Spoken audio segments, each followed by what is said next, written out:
Akina mama wa Kiislamu wa kaunti hii ya Isiolo, assalamu alaikum wa rahmatullahi wa barakatuh.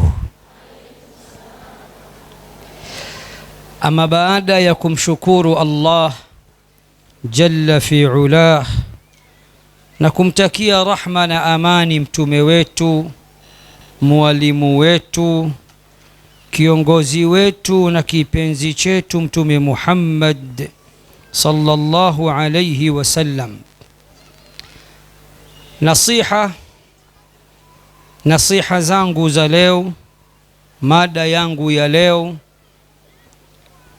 anwani inatuambia huyu ndiye mtoto pekee atakayemfaa mzazi. Huyu ndiye mtoto pekee atakayemfaa mzazi. Nataka tuzungumzie watoto wetu. Nataka tuzungumzie watoto gani watakao tusaidia duniani hadi akhera. Watoto gani watakao tufaa duniani hadi akhera. Kwa sababu si kila mtoto anaweza kumfaa mzazi wake. Allah anatuambia katika suratul Isra, abaukum wa abnaukum la tadruna ayyukum aqrabu ilaykum naf'a. Wazazi wenu na watoto wenu hamujui ni wepi ambao wanaweza kuwanufaisha. Akina mama wa Isiolo, watoto ni neema. Watoto ni neema, lakini pia watoto ni fitna. Na Allah subhanahu wa ta'ala amesema ndani ya Qur'an kuthibitisha ya kuwa watoto wakati mwingine ni fitna. Katika suratu Taghabun Allah anasema, innama amwalukum wa auladukum fitna, hakika si vinginevyo mali zenu na watoto wenu ni fitna, ni mtihani kutoka kwa Allah jalla fi ulah. Na katika suratu Al-Anfal Allah anasema tena, wa'lamu annama amwalukum wa auladukum fitna, wa'lamu annama amwalukum wa auladukum fitna. Jueni, fahamuni wazi ya kuwa hakika ya mali zenu na watoto wenu ni fitna, ni mtihani. Allah subhanahu wa ta'ala katika suratu At-Tahrim anatuambia ni lazima mzazi afight, aokoe watoto wake na moto wa Jahannam.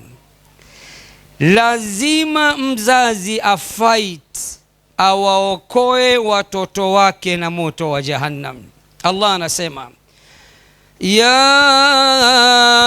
ayyuhalladhina amanu qu anfusakum wa ahlikum nara. Ya ayyuhalladhina amanu qu anfusakum wa ahlikum nara. Enyi mlioamini, okoeni nafsi zenu na okoeni watoto wenu na moto. Moto wa Jahannam Allah anasema ina kuni. Moto wa Jahannam Allah anasema una kuni. Kuni mnajua? Sasa hivi watu hawatumii tena kuni au Isiolo bado kuni zipo? Mnatumia kuni? Mnakata miti porini mnatumia kupikia, sio? Sasa kuni inafanya moto unakuwa mkali na unakuwa mkubwa, si ndio? Sasa Allah anasema moto wa Jahannam kuni zake ni mambo mawili. Sikilizeni umma wa Kiislamu popote pale mulipo. Allah anasema moto wa Jahannam kuni zake ni vitu viwili. Waquduha an-nasu wal-hijara, kuni zake moto wa Jahannam ni watu na mawe. Si kuni tena hii miti ya kukata. Waquduha an-nas wal-hijara, kuni ya moto wa Jahannam ni watu na mawe. Binadamu kwa matendo yetu, kwa a'mal zetu, kwa makosa yetu, kwa madhambi yetu, tunastahiki kuwa kuni ya moto wa Jahannam? Hatustahiki.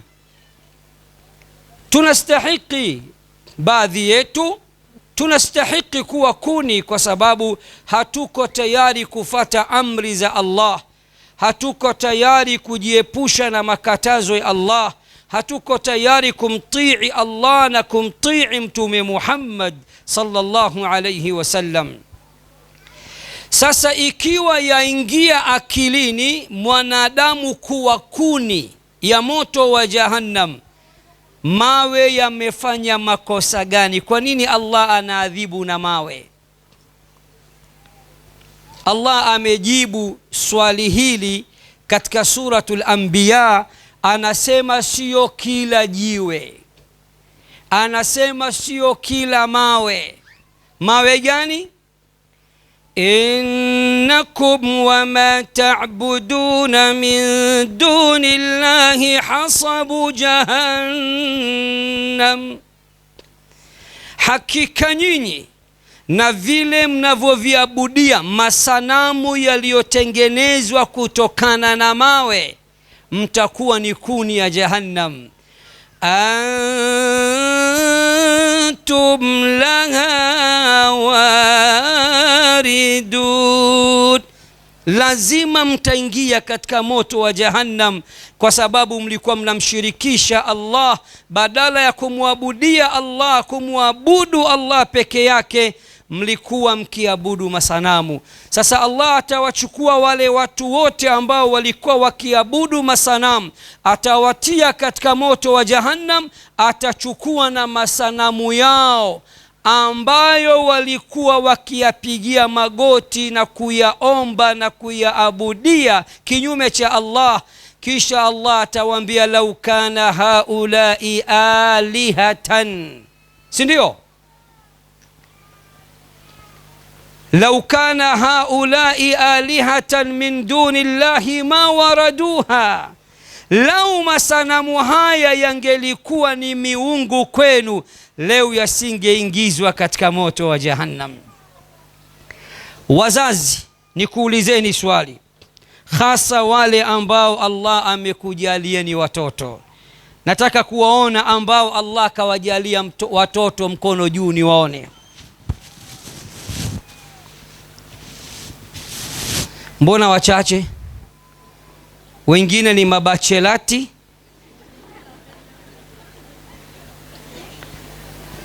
Sisi kule Dar es Salaam, jiji la gharama, tunasema kuna bachelor mwanaume na bachelati mwanamke. Tau taanith lazima ikuwepo, Sheikh, au sio?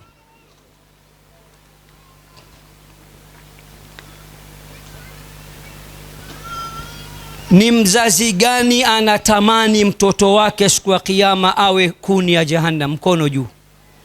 Wallahi kama utanyanyua mkono we ni chizi, utakuwa huna akili. Kila mzazi anatamani watoto wake Allah awaepushe na moto, awapeleke janna. Kweli si kweli?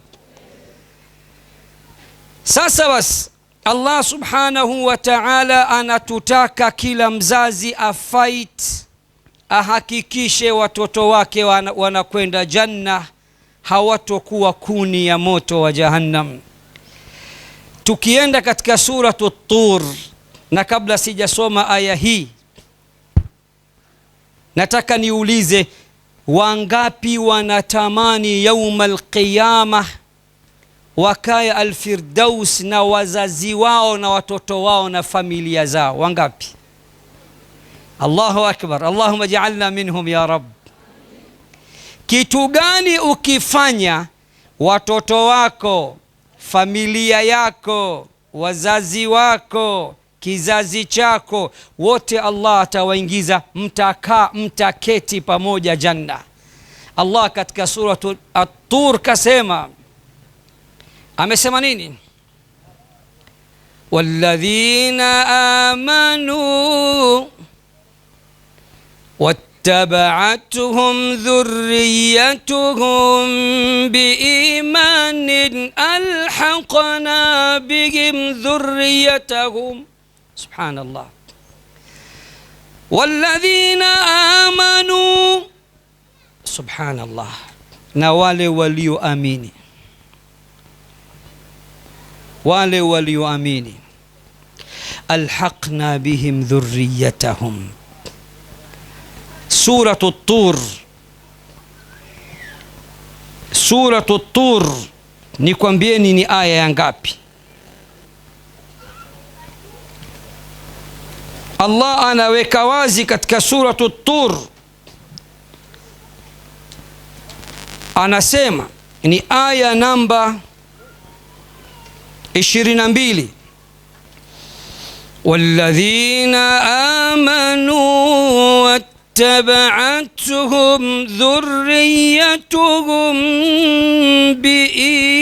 biiman. Allah anasema na wale walioamini duniani wenye iman na watoto wao, kizazi chao, familia zao, wakafata njia ile ile ya iman, wakashika barabara ile ile ya iman, alhaqna bihim dhurriyyatahum, tutawajalia wao na familia zao na watoto wao na kizazi chao na wazazi wao wote, tutawafanya watakuwa pamoja katika janna. Wama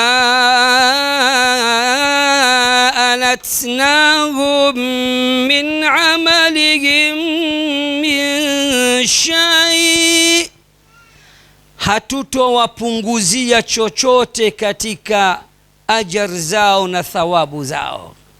Kwa hiyo aya inasema ukitaka wewe na watoto wako na kizazi chako na wazazi wako na familia yako wote muwe katika pepo moja, muishi kwa raha na furaha kama mulivyokuwa mnaishi duniani, hakikisheni mnakuwa na iman, hakikisheni nyote mnashika iman. Subhanallah. Sasa ni lazima tusaidiane, familia iwe na iman. Nani sasa kiongozi wa familia? Si mzazi? Waarabu wanasema kaifa yastaqimu dhillu wal'udu a'waju. Vipi kivuli kitanyooka wakati mtu umepinda? Si mnajua mti shajara? Si mnajua mti? Mti kama umesimama hivi na ile kivuli chake itasimama, sio? Kama mti umepinda hivi na kivuli kitapinda. Mzazi kama hatonyooka, mzazi kama si mtu wa dini, mzazi hafanyi ibada, mzazi hana iman, mzazi haswali, mzazi hamwogopi Allah, watoto wake pia watafata barabara ya mzazi. Wanawachuoni wanasema idha kana rabbul baiti biddufi azifan fashimatu ahli lbaiti kullihim raqsu, ikiwa baba au mama ndio wamekamata ngoma wanapiga ngoma nyumbani, watoto wote watadance, kwa sababu anaipiga ngoma nani? Ni mzazi.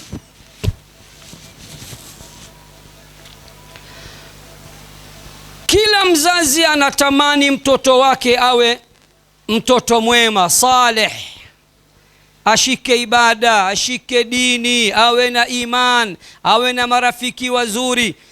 Tusiishie kutamani, bali tuchukue action, tuhakikishe mtoto anakuwa ni mtoto mwema.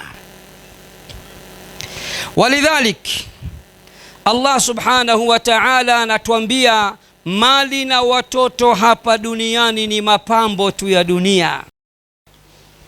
Almalu walbanuna zinatul hayati dunya, mali na watoto ni mapambo tu katika maisha haya ya dunia.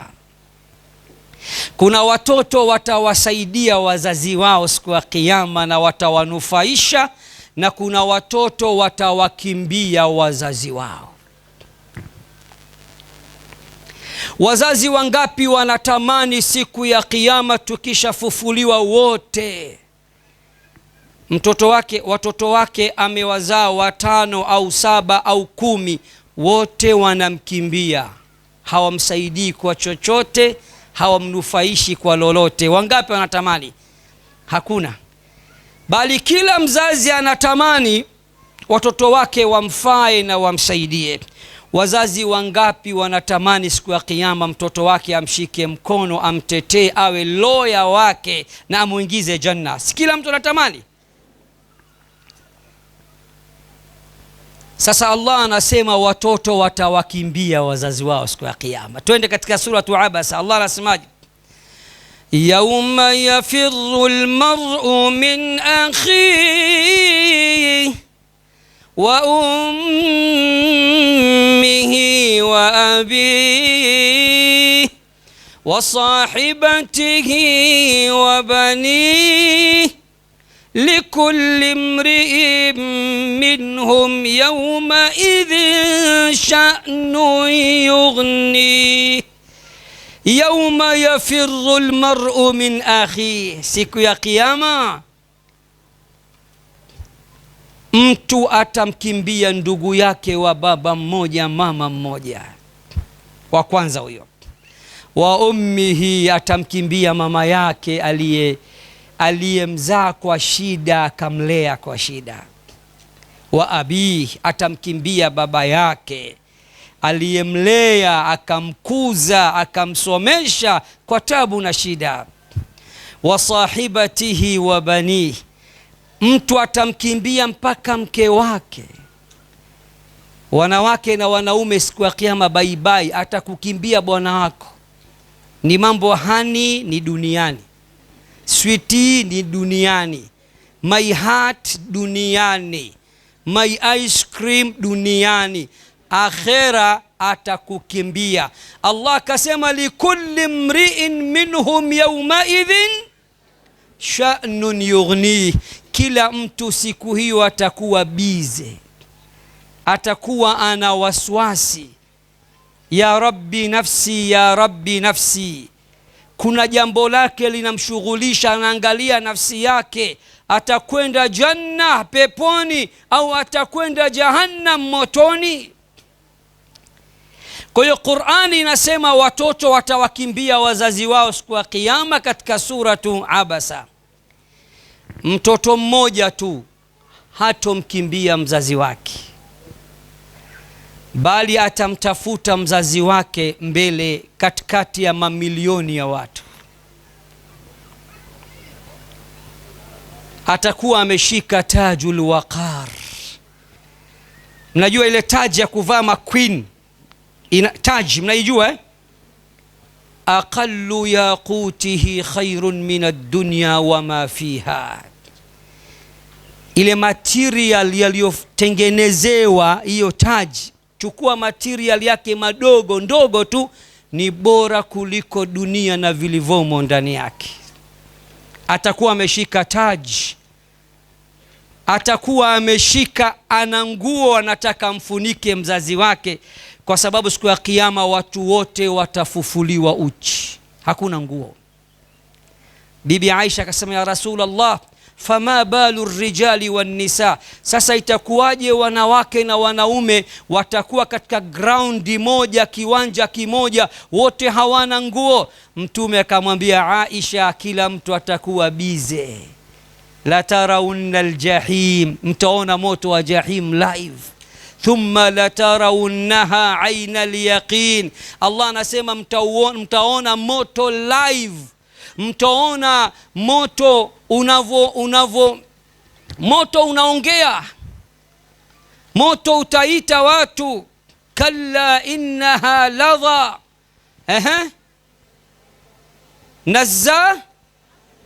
nazaatan lishawa tad'u man adbara wa tawalla. Itakuita wewe Habiba, njoo leo mimi na wewe, wewe Khadija, njoo mimi na wewe. Khadija na Habiba, mtanisamee kama muko mkasema Sheikh hajaona ila jina letu tu, ni mfano tunatoa. Allah atakupeni janna. Moto unajua majina ya watu, utawaita kwa majina. Sasa pale tena utakuwa wewe utaangalia mtu, utatafuta bibi mzuri, bwana mzuri, amna. Utaona malaikatur rahman, utamwona Jibril na mbawa 600, janah 600, kila kitu live.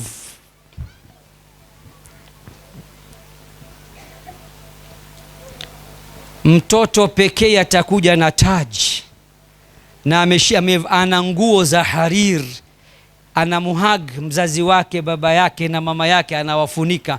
Ni mtoto mmoja tu, wote failure, mmoja tu. Mtoto gani? Mtoto umempeleka school, nursery school. Mnasoma miaka mingapi nursery school hapa? Miaka mingapi Sheikh? 3. Hii ni nursery pamoja na baby class, sio? Alafu primary 8. Haya ngapi plus 8 plus 3? 10 na ngapi? 11. Alafu bado kuna nani? Kuna nini? Secondary ngapi? 4. Ngapi itakuwa? 15. Alafu university ngapi? Ngapi? 4. Jumla ngapi? Nusu ya umri wake anasoma yes no mzungu kala fenesi.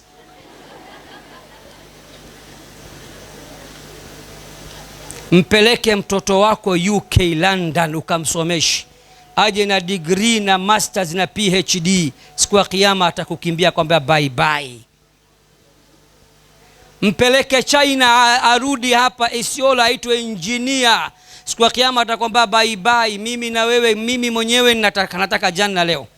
Mama atamfuata mtoto wake, imekuja riwaya, mama mizani yake itakuwa 50-50. Ataambiwa tafuta hasana moja, tafuta thawabu moja tuweke huku mama uende janna. Mama ataenda kwa mtoto wake, mtoto wangu nimekubeba tumboni miezi 9, mimba yako imenipa tabu sana, nimekulea miaka mingapi, silali usiku na nisumbua, umenisumbua, nimekulea kwa shida, nimekulisha, nimekufanya hivi kwa tabu na shida, mwanangu nipe thawabu moja, ajar moja. Atasema ya Rabbi nafsi, mama na mimi vile vile mizani yangu iko 50-50, nimeambiwa tafuta thawabu moja, hata kusaidia. Sasa kama ni adhana atasema ya Rabbi namtaka mamangu, ya Rabbi namtaka babangu. Atakuwa lawyer. Allahu akbar. Mtume Muhammad sallallahu alaihi wasallam anasema ni kitu kimoja tukimpa mtoto wako, yaumul qiyama atakunufaisha, atakusaidia, atakuwa lawyer wako, wakili wako na mtetezi wako. ni nini? Ni Qur'an. Ni Qur'an, kalamu Rahman, ambayo leo wazazi wengi wa Kiislamu Afrika hii wanadharau Qur'an. Mtoto anakwenda madrasa kusoma Qur'an, hata ile school fees ya Qur'an ni ndogo sana. Sheikh, ni ngapi hapo school fees ya Qur'an? 1000 kwa mwezi. Tuition fee, remedial program, yes no, mzungu kala finesse. Ni ngapi anatoa Sheikh? Niambie Sheikh Muhammad, shingapi? 1000 ngapi? 15,000, 20,000 ya Kenya. Na wewe unasema ni maskini, unapika vitumbua na mandazi na mahamri na chapati, unapata tabu. Lakini kwenye yes no, mzungu kala fenesi, unatoa pesa, school fees unatoa. Bismillah, mashaallah alayki. Kwenye Qur'an wewe nenda tu, mtaleta, mwambie maalim mtaleta. Hata watoto leo tukiwaita, tukiwauliza mzazi wako anathamini, ana appreciate, anapenda nini, school au madrasa? Atasema school. Uniform, January utaona uniform mpya, viatu vipya, bag ya shule mpya. Madrasa kanzu imechanika, ina viraka 200 kama Sheikh Sufi.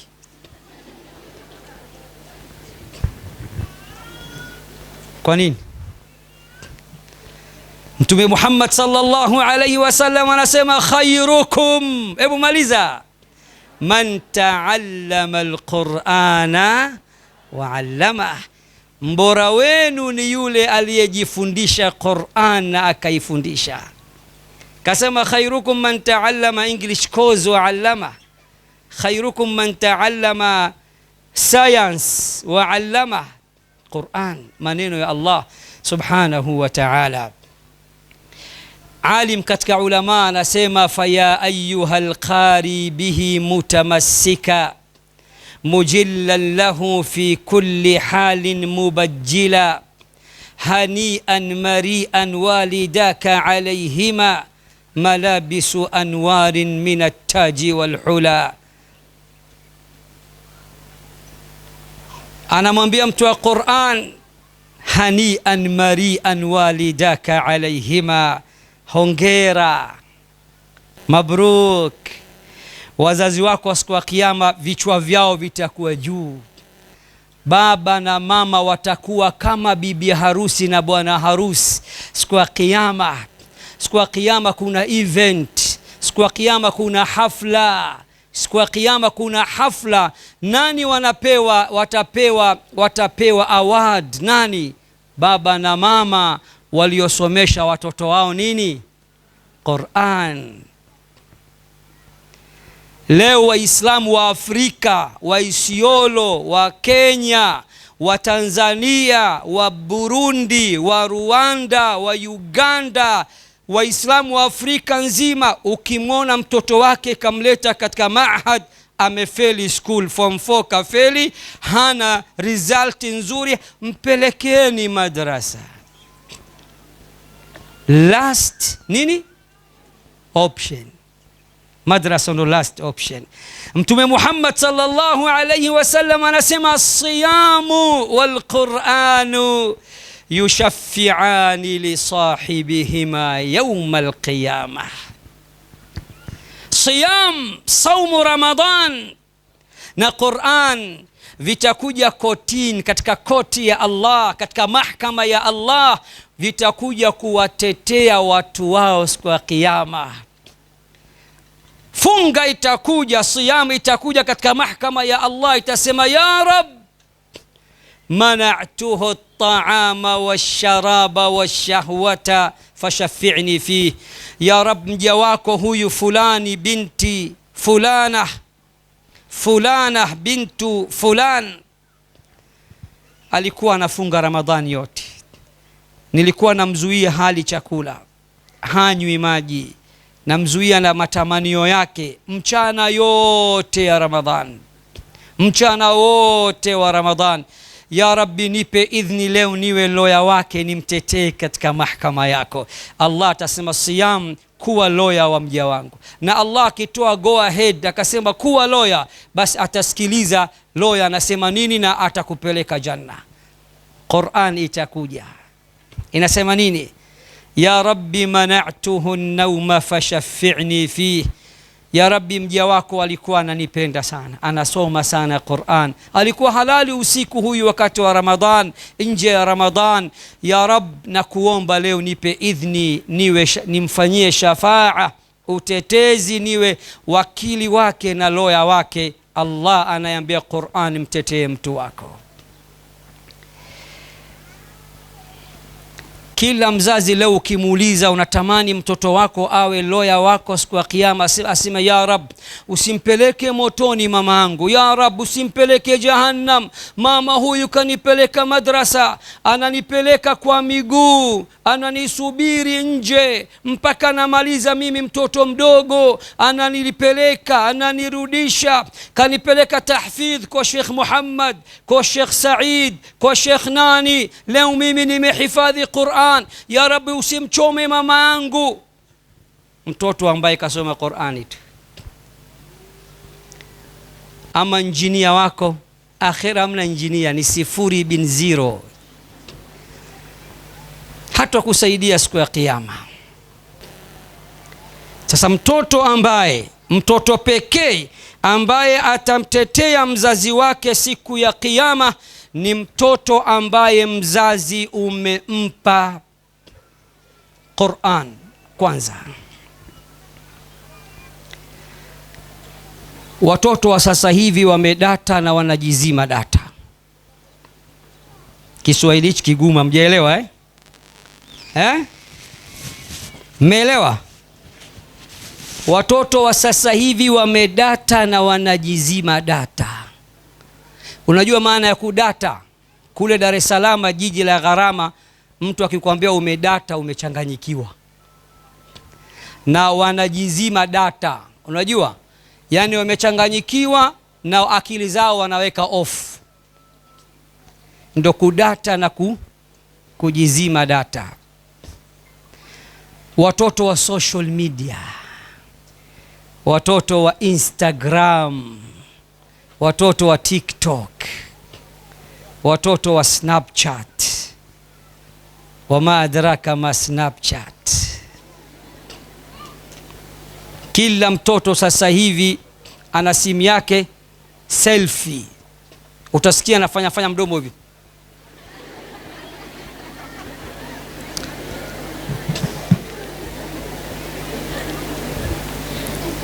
Shekhi, umejuaje mimi niko kwenye social media natoa da'wa?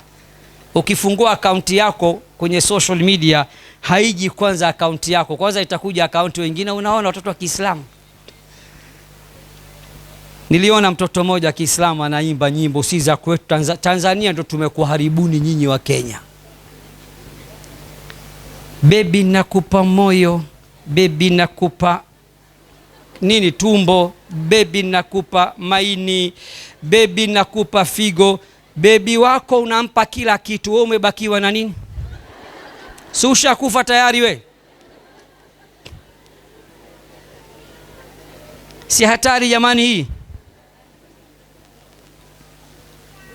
Wasichana wa Isiolo, ukitaka kuwa queen yaum al-qiyama, ukitaka kuwa wewe ni zaidi ya hurun ain ka amthali lu'lu'il maknun, ukitaka kuwa na Fatima bintu Muhammad sallallahu alayhi wasallam, shika dini. Mashetani wa binadamu watakwambia wewe ni mzuri, mrembo, wavavaa majalbabu ya nini? Mwambie haikuhusu. Mwambie siku ya kiyama mimi nikipelekwa moto wa jahannam unaweza nisaidia? Mwambie mimi leo nikifa naenda kuzikwa chini katika kaburi, utanisaidia? Tunafahamiana kina mama wa Kiislamu? Hapa nimeletewa karatasi, sijui inasema nini. Mbona karatasi nyeupe hii? Haya, Nilidhani ananiambia umebakisha dakika moja umalizi. Ni dua Dua tutafanya baadaye inshallah.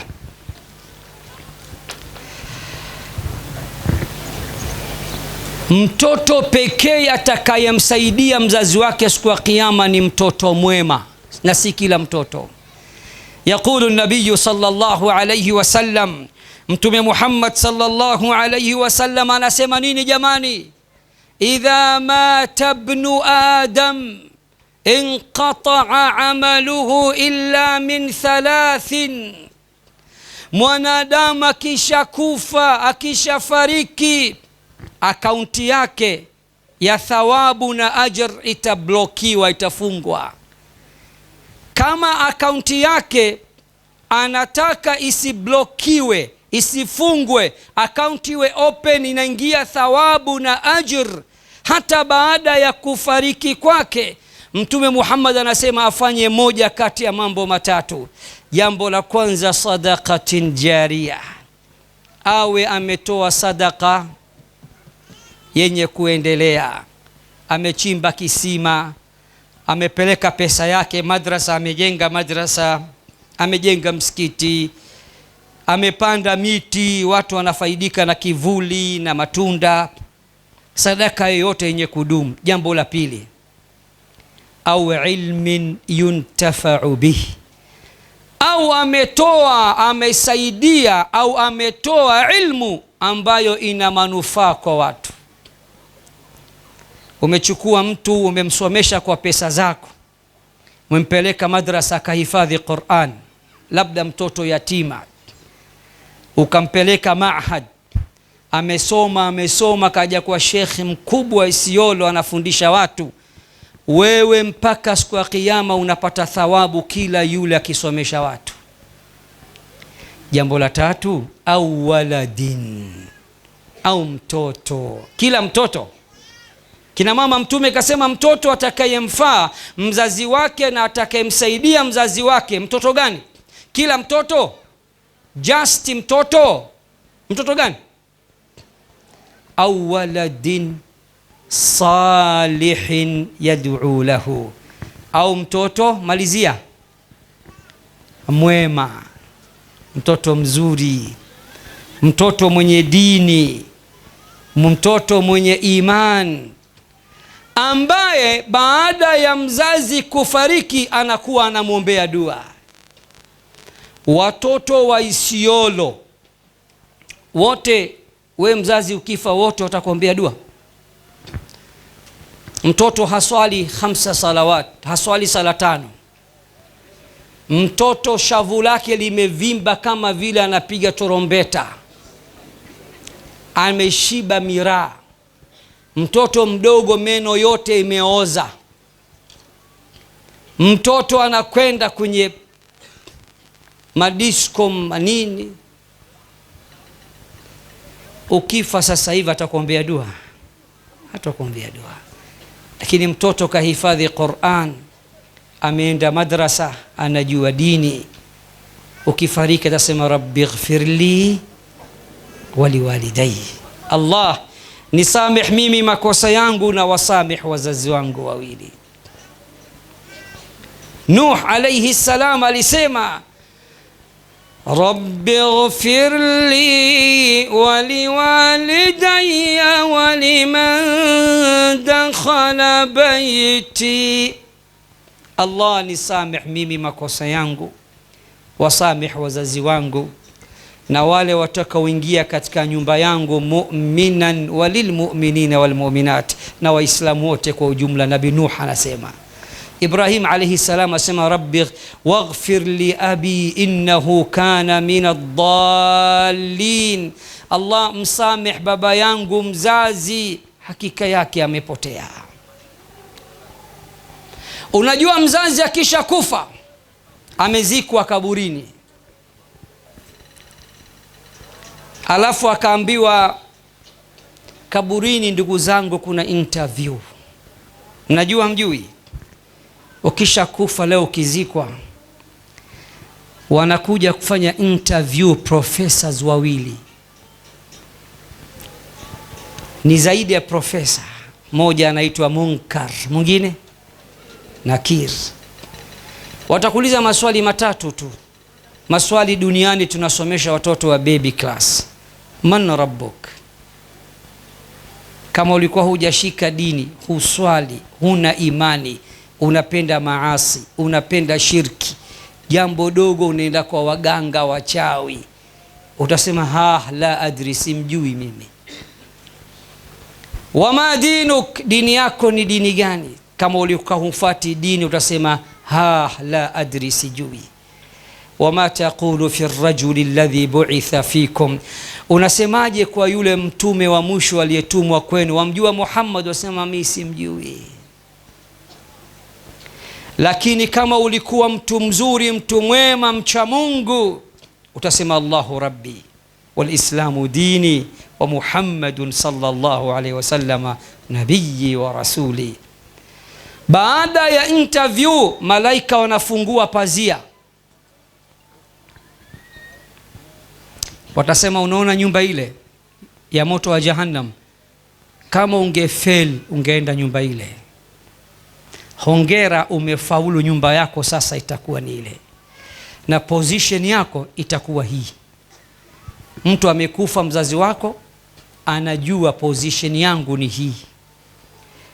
Alafu ghafla siku moja malaika wanasema yuko wapi mama fulani? Anasema naam, toka hapa, hii si position yako, tunakupeleka high quality, position ya first class.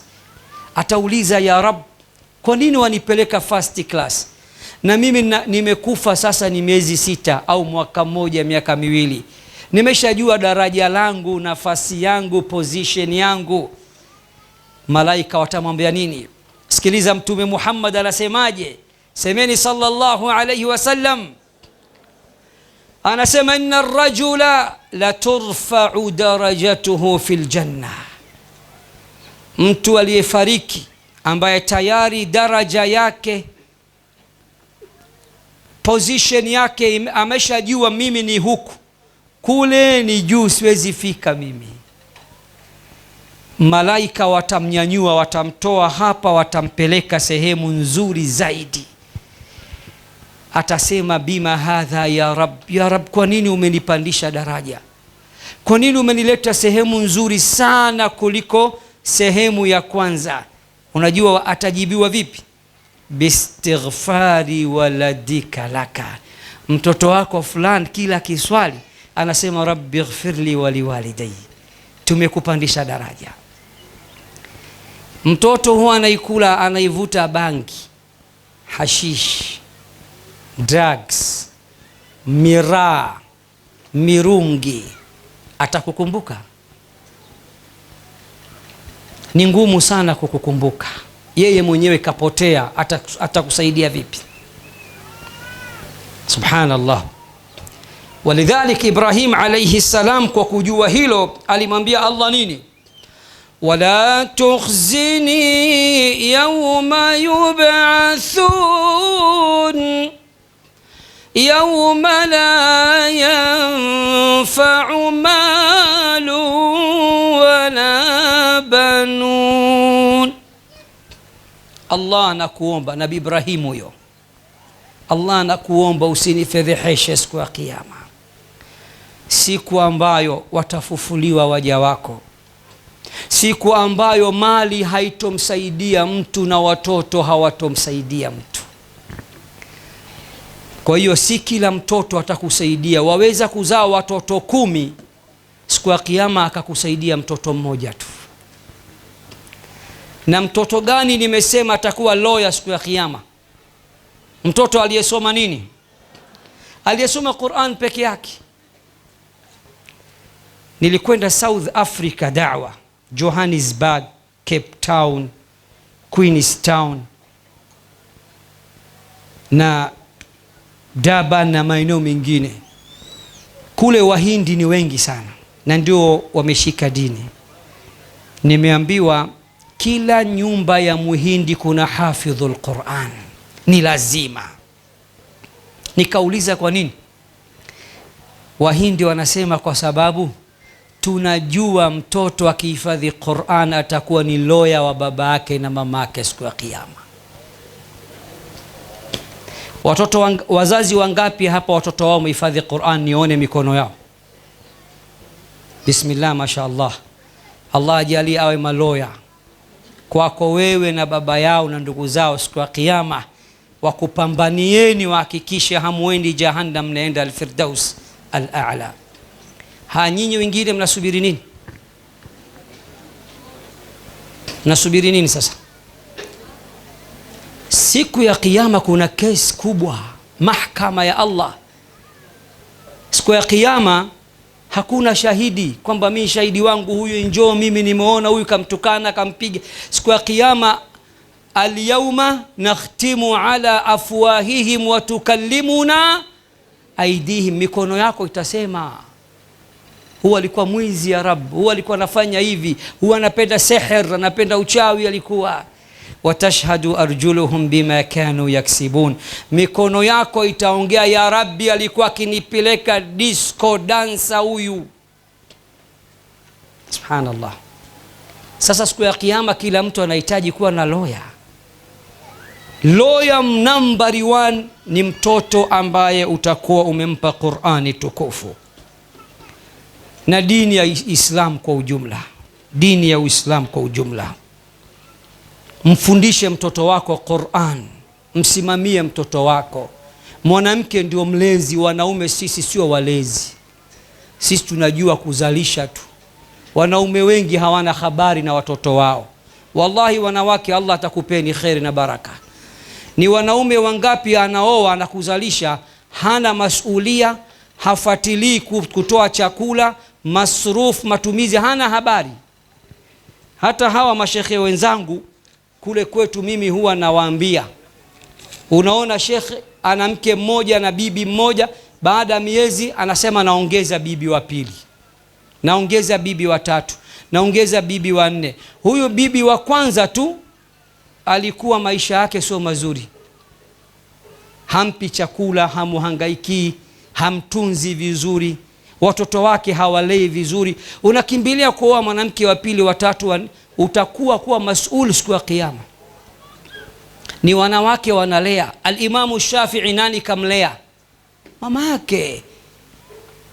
Anampeleka msikitini, anakaa mlango wa msikiti nje, anasubiri masaa yote, yuko tahfidh. Al-Imamu Shafi'i kahifadhi Qur'an na miaka 6 tu, 6 sanawat kamaliza Qur'ani nzima. Mpaka mama yake anasema wanaume wanaingia msikitini wanadhani huyu bibi anataka chakula, maskini anataka pesa, amekaa mlangoni. Anasema la, mimi sio omba omba, mimi nimemleta mtoto wangu msikitini anahifadhi Qur'an. Imam Ahmad bin Hanbal nani kamsomesha? Mama yake. Alikuwa anamfungia mkate anamfungia kwenye mfuko, na mkate ni mgumu, alafu anaingiza kwenye maji, anarowesha mpaka unakuwa laini, anamwambia kula mtoto wangu, nenda kasome. Leo mama wa Shafi'i na mama wa Ahmad ibn Hanbal tunaamini wako al-Firdaus al-A'la. Leo ukifa mtoto wako hawezi kukuswalia. Mnajua salatul mayit? Sisi wanaume tunaswalia maiti sana misikitini. Waislamu wengi wanakaa nje. Tunauswalia maiti ni wachache. Umekuja kufanya nini? Nimekuja kuzika. Wewe ni muongo, hujaja kuzika. Wewe umekuja kusindikiza. Kuzika ni kumswalia. 4 takbirat, na salatul mayit ni dua, ni dua kwa maiti. Wangapi wanatamani leo akifa watoto wake wote 3, 5 wote wanamswalia, tena mtoto wake ndo imam, Allahu akbar, anamswalia mama yake. Wangapi? Haiji bure bure, lazima umsomeshe dini. Man yuridillahu bihi khairan yufaqihu fi din, Allah akimtakia khairi mtu humsaidia kuijua dini. Mfundishe mtoto wako aqida, tauhid. Rasul sallallahu alaihi wasallam alikuwa anamwambia Abdullah ibn Abbas, mtoto mdogo hata miaka 10 hajafika, ya ghulam, inni uallimuka kalimat. Wewe mtoto, leo nataka nikufundishe maneno. Ihfadhillaha yahfadhka, muhifadhi Allah, Allah atakuhifadhi. Ihfadhillaha tajidhu tujahaka, muhifadhi Allah, siku zote utamkuta yuko upande wako katika kukusaidia. Idha saalta fasalillah, we mtoto ukiomba muombe Allah. Wa idha sta'anta fasta'in billah, wewe mtoto ukitaka msaada mtake Allah msaada. Leo wazazi mkikaa na watoto wenu mnafundisha nini? Mko sitting room, umemnunulia iPad, mtoto ana iPad yuko busy, mama ana iPad yuko busy. Mtoto yuko wapi? Mama yuko TikTok, wama adraka ma TikTok, na mtoto yuko channel ya cartoon za kizungu, anafundishwa mambo machafu. Huu ni mtihani mkubwa sana umma wa Kiislamu. Lakini pia hakikisha mtoto wako ili awe mwema. Nataka nihitimishe na mambo mawili. Lazima mtoto wako umfundishe kuswali. As-salatu imaduddin, sala ndio nguzo kuu ya dini. Faman aqamaha faqad aqama ad-din, mwenye kuisimamisha sala huyu ameisimamisha dini. Waman tarakaha faqad hadama ad-din, na mwenye kuiacha sala hakika huyu ameibomoa dini. Mtume sallallahu alayhi wasallam anasema, allimu auladakum as-salata wa hum abna'u sab'in, wafundisheni watoto wenu kuswali wakifika miaka mingapi? Saba. Nyinyi wazazi wa Kiislamu leo watoto wenu wakifika miaka 3 tu, wapi? School. Wanaenda kuimba ABCD. Nini ABCD? Sijasema ni haram, wapelekeni wasome na dunia, lakini dini kwanza. Ad-dinu awwala, dini ndo kwanza.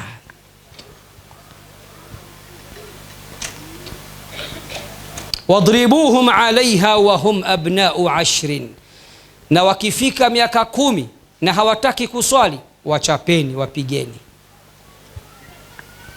Ni wamama wangapi washawahi kuwachapa watoto wao kwa sababu hawajaswali, hawajaamka salatul fajri?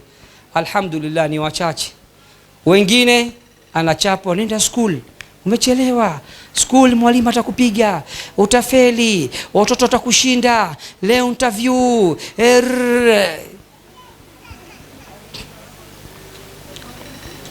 Wafarriqu bainahum fil madaji', wakifika miaka 10 watoto wa kike na wa kiume msiwalaze chumba kimoja, room moja, kila moja na room yake. Mtume Muhammad sallallahu alaihi wasallam kasema. Jambo la mwisho, ili mtoto wako awe mtoto mwema, muwaombee dua watoto wenu. Wanawake mna shida sana. Leo nataka niwapashe, niwaambie ukweli au niwaonee haya? Nikwambie ni ukweli. Si nyinyi ndio mnaubeba mimba? Si ndio nyinyi mnapata taabu kujifungua? Si ndio nyinyi mnapata taabu kulea? Si ndio nyinyi mnapata shida yote? Akishafika miaka 4 5 akikukasirisha, la'natullahi, wewe unamlaani mtoto wako. Mbwa wewe, nyoka wewe, mtoto mbaya sana wewe, mtoto hasidi sana. Mtoto mdogo miaka 4 unamwambia hasid, anajua hasad. Mnashangaza amshangazi. Na Mtume amekataza kumwombea mtoto dua mbaya. Asa msiwaombee dua mbaya watoto wenu. Amevunja chupa ya chai, amevunja TV tuzfi, wache ivunjike, utanunua TV nyingine. Unamlaani mtoto wako kwa sababu ya TV? Unamlaani mtoto wako kwa sababu ya uchafu wa dunia? Mtume anasema kuna malaika wanashuka, wanatembea kwenye ardhi, wanasikiliza dua za watu, wanasema amin, amin. Sasa unamwambia mtoto wako, wewe nyoka wewe, mwana haramu wewe, malaika sema amin. Akishafika miaka 15, teja, drugs, oya, Oya mama, maza, nipe hela kidogo maza. Oya mama, vipi mama? Fanya mambo mama. Kumbe alivyokuwa na miaka 4 wewe umempa laana. Hatari sana kina mama. Kumbe ufanye nini? Mwambie Allah akuhidi, Allah akuongozi. Kila ukikasirika Allah muongozi. Allah mfanye awe mtoto mwema. Mtume anasema dua 3 hazirudishwi. Duaul musafir, dua ya msafiri. Wa duaus saim hatta yuftir, dua ya mtu aliyefunga mpaka afuturu. Dua ya 3, wa duaul walidi liwaladihi, dua ya mzazi kwa mtoto wake. Tit for tat. Wamama wangapi wana tabia kulaani watoto wao? Mshenzi wewe, mwana haram. Alafu kama ni mwana haram, nani kamzaa? Kwa wewe umemzaa nje ya ndoa? Hujamzaa nje ya ndoa, uliolewa nikah. Sasa kwa nini unamuita mtoto wako mwana haram? Na mama mwingine anamtukana mtoto wake tusi la mama. Ushajua akisema tusi la mama? Sasa anajitukana mwenyewe. Una akili wewe? Dua ni muhimu, waombeeni watoto wenu dua. Wallahi dua ya mzazi Allah hairejeshi. Amka saa 9 usiku, saa 10 ulie, sema ya Rab, sina mtoto zaidi ya huyu, ameshapotea, nisaidie ya Rabbi, nisaidie. Allah atakusikiliza na mtoto wako atapata hidayah. Ibrahim alayhi salam alisema nini? Rabbi ja'alni muqimas salati wa min dhurriyyati Rabbana wa taqabbal du'a. Allah, nakuomba unijalie niwe mwenye kuswali, mwenye kusimamisha swala mimi na watoto wangu. Waombeeni watoto wenu. Watoto wa sasa hivi wanatakiwa waombewe sana dua na sio walaaniwe. Mada yangu, muhadhara wangu ulikuwa unasema huyu ndiye mtoto pekee atakayemsaidia mzazi. Nani anaweza kuniambia mtoto gani? Mtoto aliyehifadhi Qur'an, mtoto mwema ameshika dini, mtoto aliyesoma dini, mtoto mwenye iman, mtoto mwenye kuswali. Na mzazi waweza kuplay part yako, mtoto wako akakuwa mtoto mwema. Mwisho nawaambia wasichana wa Isiolo, kati ya boyfriend na mama yako nani bora? Kati ya boyfriend na baba yako nani bora? Kwa nini mnajifanya mmedata na kujizima data? Baadhi yenu, so wote. Mzazi amekulea, umekuwa mkubwa, akakupeleka college. Umeenda college sasa, unajua kuvaa, unajua kupendeza, una iPhone yako ina macho matatu kama Iblis. Alafu kule umejuana na mvulana, amekudanganya ukakubali. Mama yako akikwambia acha, sitaki, mama mimi sitaki, personal issues, usiniingilie mama, ni mapenzi. Mapenzi ni maua, popote huchanua. Ni mwanaume wakuja tu, umekutana naye by mistake, umekutana naye kwa bahati mbaya college, anakuja sasa anataka kuoe. Sasa namwambia njoo nyumbani unioe. Mama na baba anasema huyu hatomtaki, mimi sitaki. Mtoto mwema, baba na mama akimwambia yes, huyu bwana tumemkubali, alhamdulillah. Tujamkubali, mwambie bye bye, kwaheri kwa nana, babangu na mamangu ni bora. Lakini kasha kukoleza kila siku zawadi, uwa, sijui nini, si love you too, nadanganyana. Muongo, wanaume sisi waongo. Baby nikilala na kuota, muongo. Baby nikinywa maji, isi maji hiyo, nikinywa maji. Nyinyi mnasema nikikunywa maji, nikikunywa maji na kuona kwenye maji. Wewe thank you. Wewe muongo, wewe unaweza kukaa kwenye chupa. Wanaume waongo. Wasichana wengi wanapata laana za wazazi wao, washakuwa wakubwa, anakuja sasa huyo mchumba wake, rafiki yake. Kwanza ni haramu msichana wa Kiislamu kuwa na boyfriend, girlfriend. Hakuna ufrendi baina ya mwanamke na mwanaume katika Uislamu. Wewe utakuja kwa mkubwa, utaolewa, utapata watoto, tutaangalia watoto wako pia. Utakuwa kama mama yako mkali, utawaambia hii sawa, sisi, au utawaacha free. Hautowaacha free na utakuwa mkali. Wazazi wako ni bora. Mtume anasema alzimha fa innal jannata tahta qadamaiha, janna yako iko katika chini ya nyayo ya mama yako. Mama akisema yes, mwambie yes, no, mwambie no, bye. Mimi mamangu bora kuliko kila kitu. Lakini baadhi yenu mnajifanya mmekolea kwa mapenzi, na siku hizi mnajifanya wazungu wakati ni Waafrika. Zamani mlikuwa mnaambiana I love you, alafu I love you too. Siku hizi hamtaki shida, love you too. Mkaendelea zaidi, love you me too. Hongereni sana, mmeendelea sana ya Afrika siku hizi. Kwa hiyo mubadilike watoto na nyinyi. Hamwezi enda janna bila ya mzazi. Namaliza na hadithi ya Mtume Muhammad sallallahu alayhi wasallam anasema alwalidu fi awsati abwabil janna in shi'ta hfadhhu au dayyi'hu au kama jaa. Mzazi atakaa katikati ya mlango ya janna, yeye ndo atakaa hivi. Huyu nani? Hapana, ya Rab, huyu alikuwa ni jeuri sana, alikuwa ni heshimu, talk out. Huyu Peter ndo atakaa katikati ya mlango ya janna. Sasa huyo bwana wako au boyfriend wako atakusaidia nini? Hata kusaidia kitu. Kwa hiyo wazazi, kina mama wa Isiolo, nyinyi ndio walezi. Hata Mtume Muhammad sallallahu alaihi wasallam, nani kamlea? Baba yake.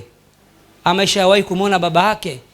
Baba yake mzee Abdullah anakufa, Mtume yuko kwenye tumbo wa mama yake, anakuwa mkubwa, anamlea Amina bintu Wahab. Na nyinyi ndio mama zetu, nyinyi ndio walezi, wanaume si walezi. Hakikisheni watoto wenu wanakuwa ni watoto wazuri. Nyinyi kama mtaplay party yenu, drugs hapa Isiolo itapungua au itaondoka. Kila mzazi amfuatilie mtoto wake, aangalie kaswali salatul aljamaa, hajaswali, fuatilia mtoto wako, usiache hivi hivi. Dunia ya sasa mambo ni vice versa. Zamani mzazi anamhofia msichana wake. Waulizeni mama zetu, mtoto wa kike akienda school, mama anamfundisha. Mwanaume akikupa pesa mwambie sitaki, akitaka kukugusa mwambie don't touch me, sio? Mnawafundisha mwanaume akikuta usikubali, sio? Sahihi akhiru zaman, zama za mwisho, sahihi watoto wa kiume wanakuwa mashoga. Mzazi una kazi kubwa, una hofu na binti yako ataharibiwa, na una hofu na mtoto wako beberu ndevu kama za Sheikh Kishki, anajiita anti, mwanaume mzima. Wazungu wametuharibu. Wallahi ni akhiru zamana, hii ni laana kubwa sana. Kina mama, pambaneni na watoto wenu, mkiamua na mkaamka qiyamul layl mkawaombea dua, Allah atasaidia watoto na kizazi chetu kitakuwa kizuri sana. Muhadhara wangu ulikuwa unasema huyu ndo mtoto pekee atakayemfaa mzazi. Katibu wangu, njoo sasa unisomee hizi barua hizi. Hii moja anasema maliza saa 10 dakika 15 mpaka saa hizi dakika 30. Mimi nasema salamu alaykum Sheikh, tafadhali eleza hatari ya wazazi kubagua watoto wao. Hatari ya wazazi kubagua watoto wao. Waarabu wanasema watoto ni kama macho mawili. Kweli si kweli? Waweza ishi bila ya jicho moja? Waweza sasa hivi chukua toboa jicho lako moja utakuwa hivi? Waweza? Kuna wazazi ni ajabu, wanabagua baina ya watoto wao. Mtume Muhammad sallallahu alaihi wasallam, siku moja mzazi amemfuata, akasema ya Rasulullah, leo natengeneza mkataba, ni kama memorandum natengeneza, nataka nimpe mtoto wangu shamba.